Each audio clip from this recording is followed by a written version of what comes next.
Hello, Sonal. How are you doing? Thank you so much for joining us today and talking to us and giving us some valuable insight about music therapy. Hi, Vivian, and hi everyone who's watching us. Thank you for having me. This is a much needed discussion, still new in Pakistan. So I'm always very excited to talk about this theme. Yeah.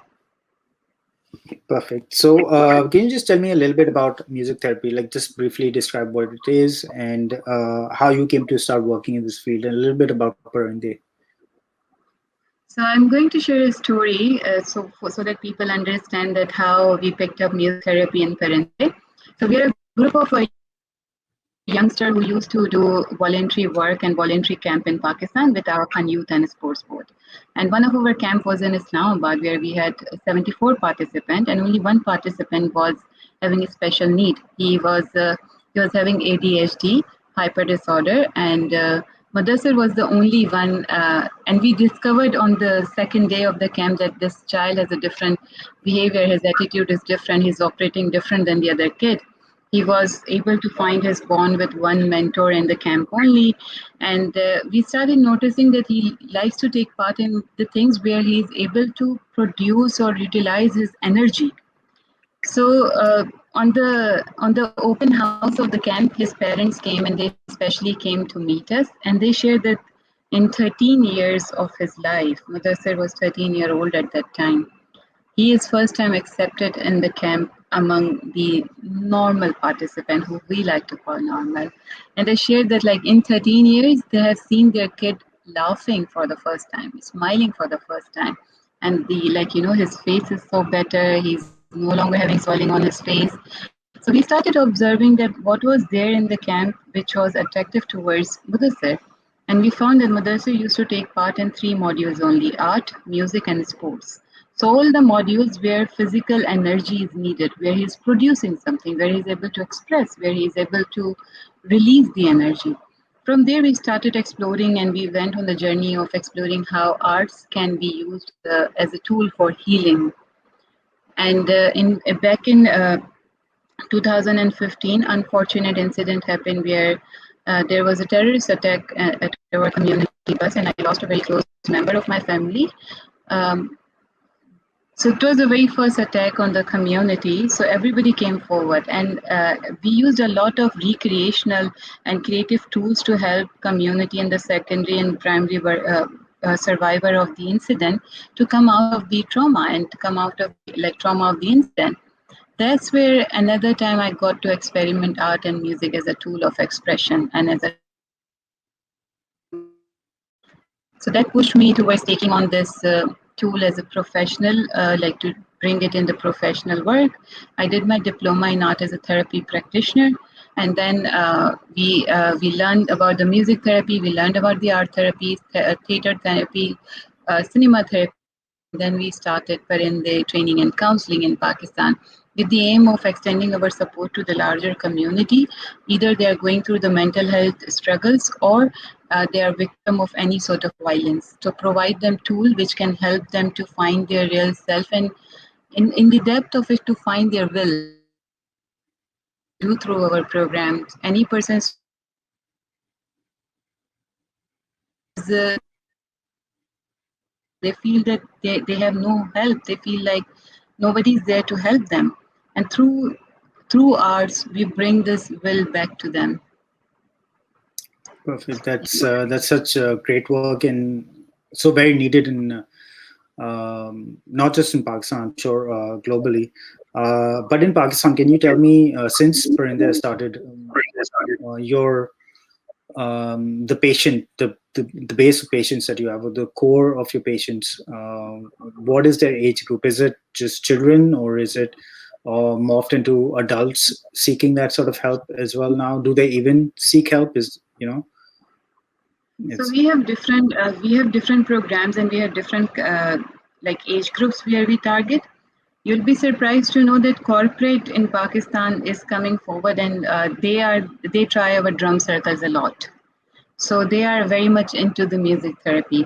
I see the changing trend where corporate realize that, if, especially after COVID, that people are going through a lot. The emotional well-being and psychological well-being is was denied and ignored for such a long time. So our programs, we have corporate where we see art therapy and music therapy has a growing demand, definitely. Then we do work with the victims of violence directly. It could be adults, it could be young kids, but we do our program called Khayal, which means taking care. Under that, we work with them.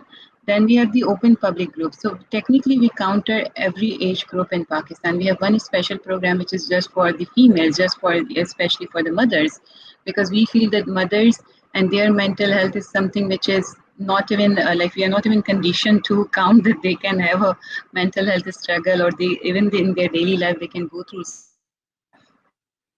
So our programs are targeted towards different audience, different age group, and we have different products for different age group. We mostly go for group art therapy or musical drum circles or music therapy.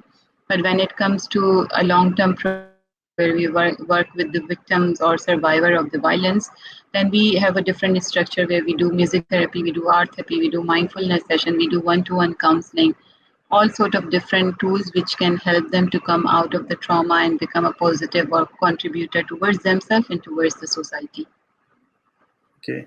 And can you describe the module of music therapy that you have for what does that module constitute, or what does it entail in in bringing out those or helping people with the trauma and helping them heal.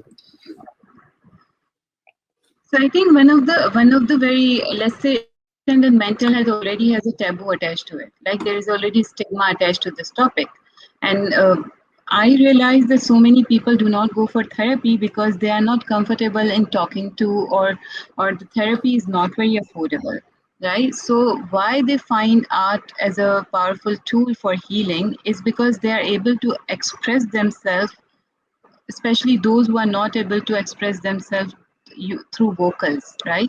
They have different medium to express themselves. So through art therapy, like we have different we have a structure, we have different activities through which we enable them to explore their current struggles. So example, I'll just share one example with you. So very first session, I asked them that, okay, after meditation, I asked them, I would like you to give yourself a metaphor, anything which you think you can resonate with. Just give yourself one metaphor. And that's where I'm able to tell that, how many people will sail through, or there is a struggle level, because many of them are not able to find their metaphor. So even if I tell them, okay, maybe you feel that you're very flexible, can you think of any other thing which is very flexible? Very direct hint, very direct example. I'll also tell that my metaphor is water. I always feel that I can resonate with water because I feel anytime I'm stuck, I'm able to find my path. Be it like slowly, drop by drop, but I'm able to find my path. So I feel like I'm a water. Even after these examples, people are not able to find. When they are able to find, many of them has this hesitation that my metaphor is negative. Is that okay? And I'll tell them, yes, that's very fine. So this is just one example. Through this journey, we set up different curriculum for different group. We incorporate meditations with music. Then we have a very wonderful um, musical drum circle activity where we give them empowering statements. So empowering statements are like, I know I can do it, and we teach them how they can play this at the rhythm, at the drum. And through like these kind of activities, we drive them towards the part where they are able to find their energy, where they are able to find their purpose again and their will again. Of course, for some it's very different. For few, it's like therapy is not even their medium, counseling is not their medium. Then we integrated with NLP. I'm a neuro linguistic programming practitioner. So then we try to integrate coaching into this. So there are different tools available. Some people come so late towards healing where they have crossed the timeline of getting healed through therapy. Then unfortunately they have to go towards medicine, and that is fine.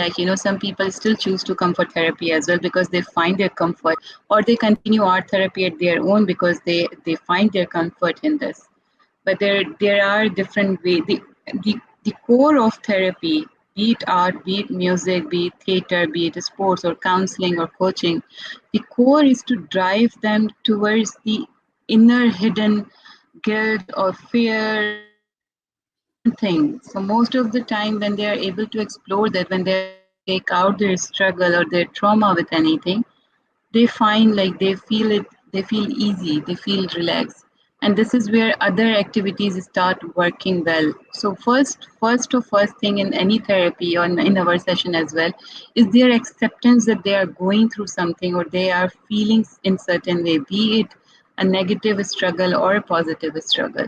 So once the acceptance is there, then everything I think works out super well, and it's very empowering and very magical to see people like taking this deep as if some burden is off them.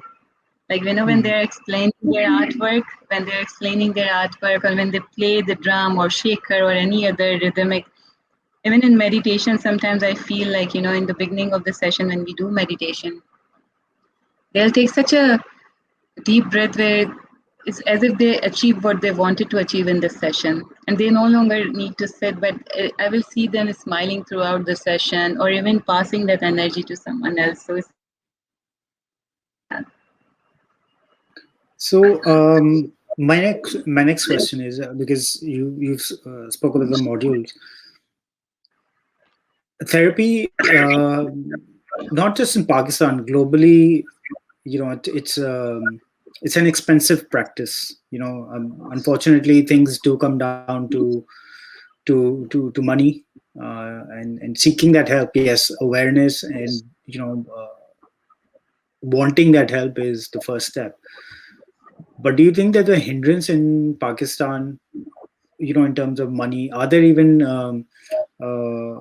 are there ways that people can go to therapy where they're sort of they're helped, when it comes to money? Because um, the struggles that people go through, there's obviously no sort of socioeconomic sort of plateau for that. People will suffer that in all walks of life. It doesn't matter whether you're rich or poor or whatever. So are there any means where people in Pakistan can go to therapy and not have to worry about who's going to pay for it? How does Parindey operate in terms of is it being subsidized? How do you guys sustain it? Because that's such an important thing as well, to sustain it over a long period. Because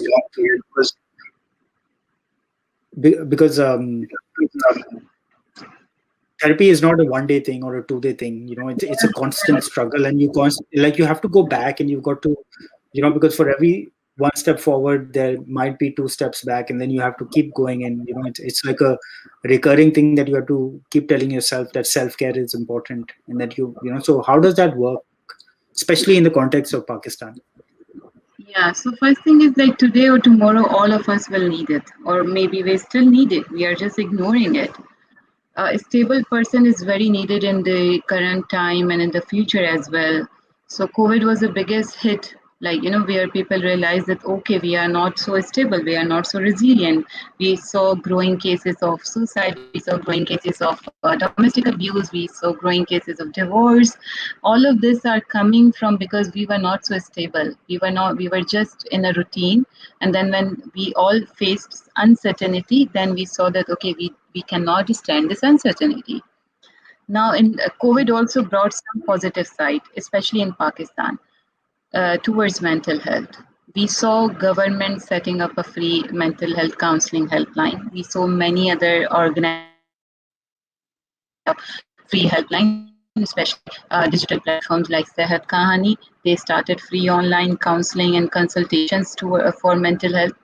When it comes to Parinde, our stance was very different from the very beginning. That we wanted to take this tool to the community. So we have a very community centric approach. We could not afford to wait on the other side and announce the program and wait for people to register or pay and come to it. We know it wasn't working and it's not going to work because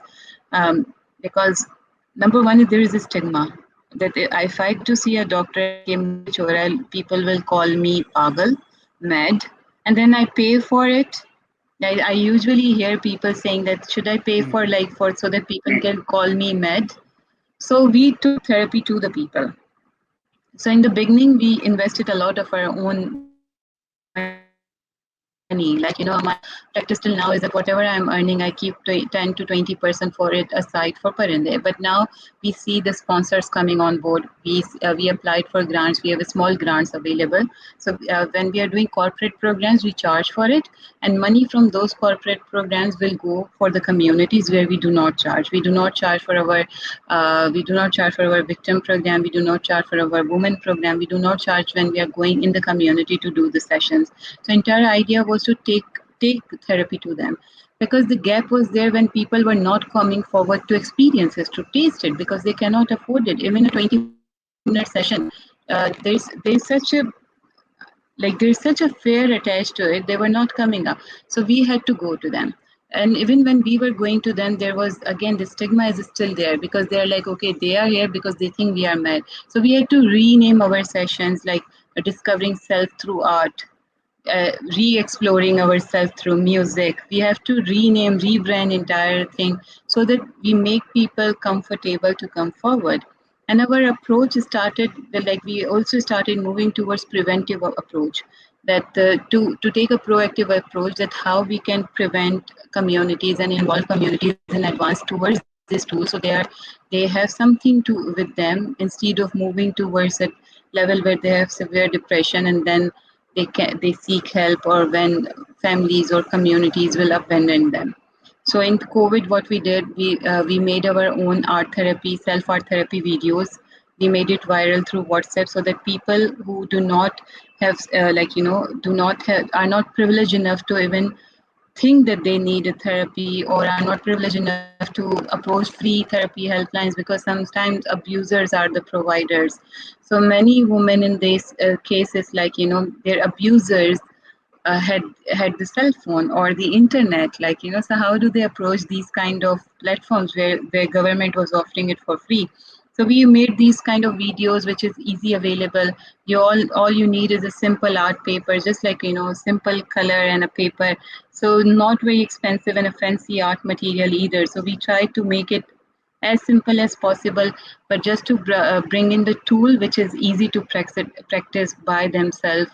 It's as simple as just explore your entire day. How did your day went?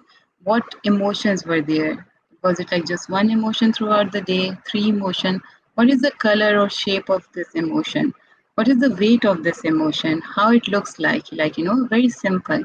A very simple step where if even if a person will take out 10 minutes in a daytime to do this, or even at the night time after their entire day, there's something where they can reflect and they can think what am I feeling right now? What's there right now?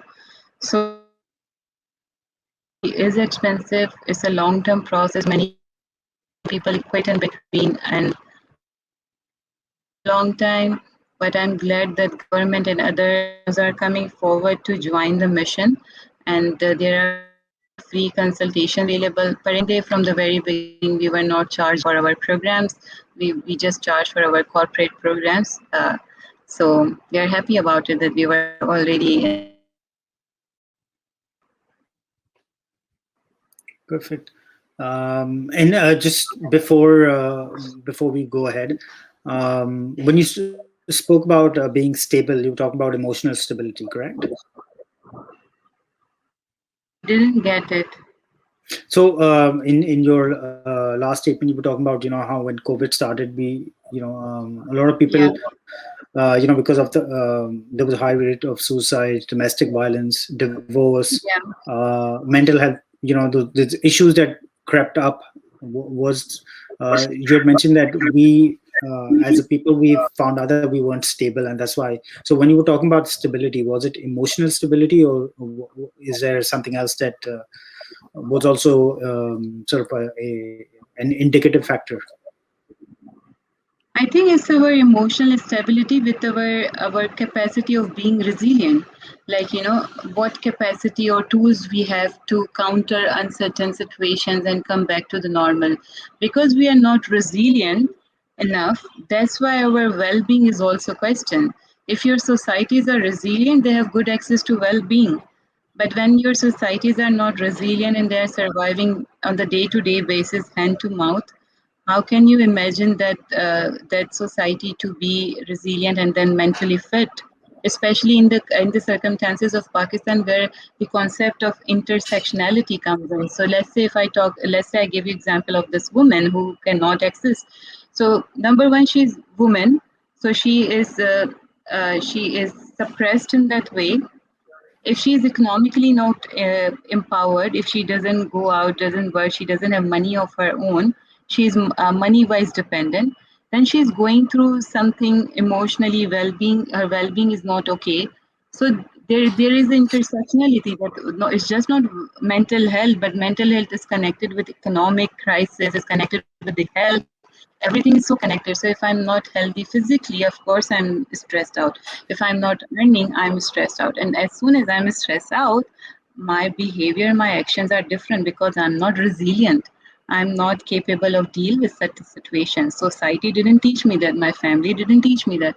All I know and all I learned that when I have anxiety, when I have stress, when I'm confused about what will happen, my behavior would be either I'll be quiet, going into a very silent mode, or I would be very aggressive or anger, or like different signs for different people.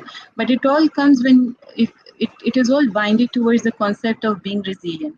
If you're resilient, your well-being is good. You have resources and access to good well-being. But when the resilience is not there in the society, it's very clear that access and availability of mental health aid or mental health rescue is not available in that society. So, what makes a resilient society? How can Pakistan become a more resilient society? Yeah. I feel in case of Pakistan, economic empowerment and education have very important role to play. So if I'm not literate, imagine in the post-COVID world where everything is going digital, how am I able to survive in this world?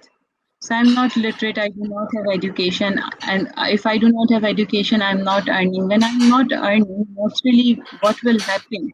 My survival is questionable, and for survival, like any person, even out on the street, needs to survive. He needs food to survive. And when that's not there, of course, they end up in the bad situation of either conducting a crime, harming somebody else, or harming themselves. So, in the case of Pakistan, I believe that we need to change the day-to-day basis situation of people. We need to work on the basic human need because, trust me, when we go to community and we talk about mental health, everybody will say the same. हमें 2 time का खाना चाहिए, ये चीज़ें खुद ही हल हो जाएगी. जब इंसान के पास 2 टाइम का खाना है तो परेशान कौन होता है? अगर बच्चे की शादी करने के पैसे नहीं है तो परेशानी तो होगी ना. And these are the things where we cannot argue because of course stress hoga. All you need is a coping mechanism. You need to build a tools. But I cannot say that okay, even if someone doesn't have job for 6 months and I keep telling him just work with the coping mechanism, just go with the art therapy or go with the counseling, be it free. Agar wo, even if it's free for 6 months, it's not easy. It's something which is impossible because my basic need is still food and money. My Hmm. survival is attached to it. So in Pakistan, I feel we cannot work just at one theme to build resilient society, but to work at economic situation, we need to work at well-being, we need to work at collaboration and partnership with the civil societies. We need to bring people together. We have a huge issue that one of the thing of the resilience is that where you have good resources and people share those resources, but here we are not even aware of each other, we do not stand or bear each other. So that's a big question, how will we help each other in the tough time? There are 4 parameters for resilient communities: is economic, well-being, volunteerism, and resources for bedtime. So once you start inculcating this in your communities and individuals, once you start working on the capacity of individual and society to survive in the uncertain time, I think you slowly move towards becoming a resilient society or community. Okay, so that was perfect. We're talking about the stressors, to work on the stresses that are Yeah. uh, moving people towards the need for therapy. Um, that's something in Pakistan. Very quickly, Pakistan is a third world country. It's been through a lot, but then you have countries on the on the other end of the spectrum that have everything, but then in terms of economic well-being, independence for women, you have those things in place where they can seek out that help. But then you see therapy sort of or people needing therapy in that place as well. So how does that work, and what would be the need over there, and how do you tackle something like that then? Yeah, so in those cases, most of the time, people lose their purpose of life. They have lack of identity, they have lack of purpose. You will see many youngsters in the Western world have identity crisis and they have mental health issues. You will see many people losing, purpose of their life, why they are there, why they are operating, what they need, their will of living, and they have mental health. So both the both side of the world, or even in the different circumstances, you will see it's not necessary that wherever there is economic bad economic condition, there will be mental health problem. I have met several people who are not sure if they will get money, food for night or not, but they are extremely calm people because they have built that capacity within themselves. So it really depends. It's not mandatory. Like, I would not say in case of Pakistan, economic condition is one of the major reason. But when we talk about globally, when we talk about the global dynamics of mental health, we see youngsters. Youngsters have majority of the youngsters bring with them the history of a strict parenting, or that is a major cause. Even in Pakistan, strict parenting is one of the major causes building mental health issues in the youngster. So there are several issues. There are several reasons why one person or individual or community can build on this thing. Even let's say towards the western side and in COVID, it's a question we all can ask: were they resilient enough when uncertainty hit them? What experiences they got to see? They also have high suicide rate. They also have domestic. They also have growing, Hmm. divorce rate. All of this as well is so technically we found out that all of us, majority of us, do not have mental health issues. We have some situation, the unusual. So we were not thinking about it, or we were not prepared for it. And the same at the individual level, that something unusual happens to my life which I never thought of. That's where I lose myself. So as an individual, forget about COVID. Let's say COVID is not there, but let's say unusual thing where my friend ditch me, or my parents keep comparing myself, or I see a domestic violence in my home. So many, or something from my childhood. So many things are there which could be a reason of leading someone having mental health struggles. Okay. Thank you so much, Sonal. My last question to you would be the scope, the breadth and scope of mental health in Pakistan, or the access of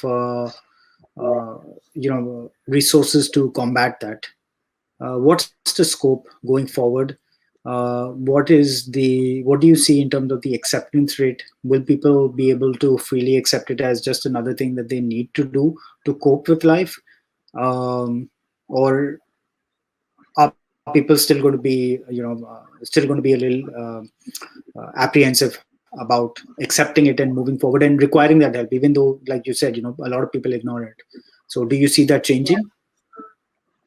I towards arts and music therapy, I see a great shift. When we started back in 2013 and 2015, between that time, art therapy and music therapy was such an alien word.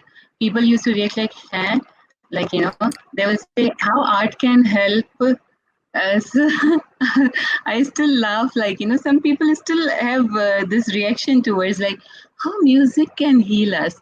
But then, of course, when they attend the session, they go through this experience. So I see a great acceptance of art and music therapy in Pakistan, growing acceptance.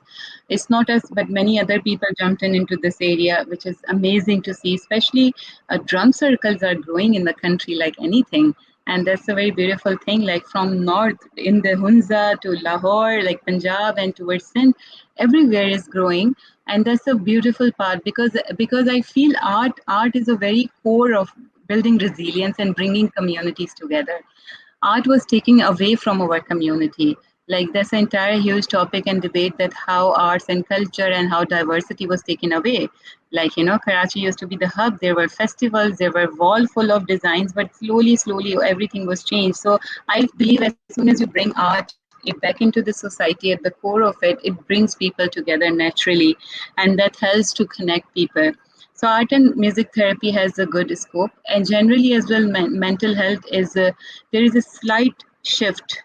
I would not say that a major shift, or I would not say. The thing is consistency. Like, last year we had a great advocacy of mental health at the national level. This year we do not have, because as soon as we are going back to the normal, now people are getting back to, like, at their daily business. I think the continuous advocacy is needed at this thing. You cannot just like we can. I mean, 1 year is not enough for to bring your people. Especially you look at what is the ratio of digitalization in Pakistan, how many people have access to internet. Government used, of course, internet as their source, but there are so many people in Pakistan who do not have a smartphone still now. So how do we reach there? Or when youngsters are committing suicide in northern Pakistan, how do we reach to them? So these things are still in a big question. But good thing is that the special focus programs are coming to Pakistan. Aghan Foundation is starting mental health program in Pakistan.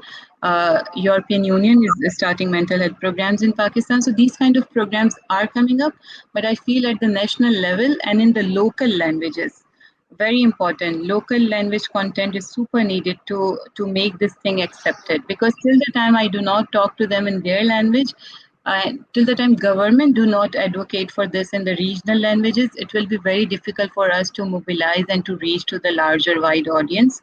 So very small shift, but very still hard work need to be done. Hmm. Yeah, but the shift, I'm sure, has added much needed hope towards the wider goal that that you're working towards, and we hope and pray for the success of that goal for Parindey and all the other organizations that are working for mental health. Thank you. Thank you so much, Sonal. I do appreciate you taking the time. It was certainly something that was hindered by technology, but finally we're here, and we had such an insightful discussion. It much needed one, and I hope that the people who are listening to this, take a lot from it, and look up Prende, look up all the other resources, because we definitely need to work towards self care, and Yeah. be positive as a country, and globally as well.